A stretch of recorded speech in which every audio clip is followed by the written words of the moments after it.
how to make an easy stapled sketchbook with Miss Beach. Miss Beach here. How you doing? Today I'm going to show you a simple sketchbook. Easy peasy.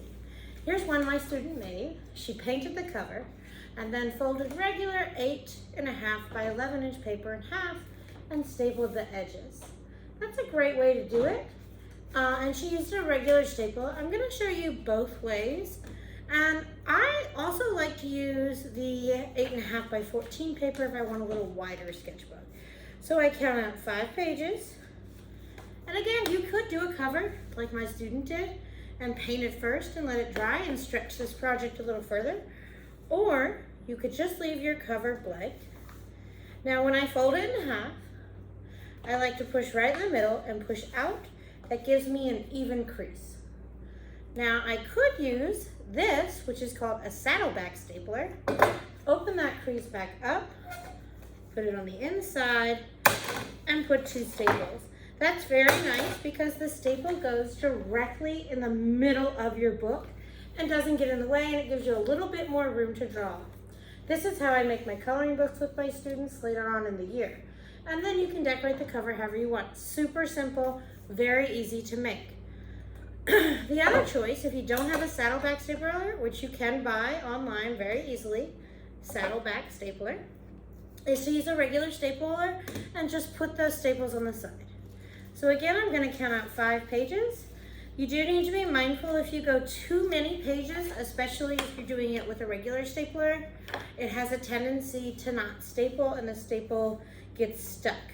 So fold it, push right in the middle, turn it this way so you can see, take my 2 fingers and push out to the sides. If it's a little crooked like mine is, it's really not a big deal. The idea of a sketchbook is just to have a place to put down your ideas.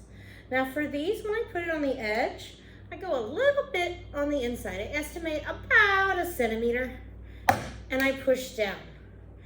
Then I go to the middle and do the same. And then I do 1 more. Now this will not be perfect because I am not a machine, but that's a nice way that your students can do it if you borrow some staplers from other people. If you're at home, most people have one of these at home, but not one of these. Great solution. There's also a long arm stapler that would work as well. Now when I do this kind of book, it's kind of stiff, like when you buy a brand new paperback from the store. So I do teach the children to push back each page. You can do a couple at a time just by putting a crease right there at the spine of your book so that when you go to sketch, it won't be hard to get to a page. And I do this for all the pages, a few at a time. And then when I get to that back one, I flip it the other direction and just crease. That way I've got a little spine right here where my 3 staples are. Boop, bop, boop. And again, I could have painted the cover first. This child decided to draw on her cover as well, or I could just have them draw, since this is a little thinner paper, with art supplies like markers, crayons, colored pencils, oil pastels, things such as this, but not paint because it would ripple.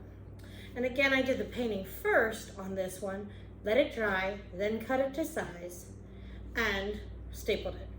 Students really enjoy making these simple books. They're not difficult. All students seem to have success in it.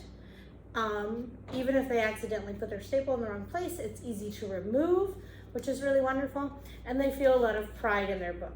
Simple first sketchbook that you can make using either regular 8.5 by 11 or like this, 8.5 by 14, which gives you a little bit wider book.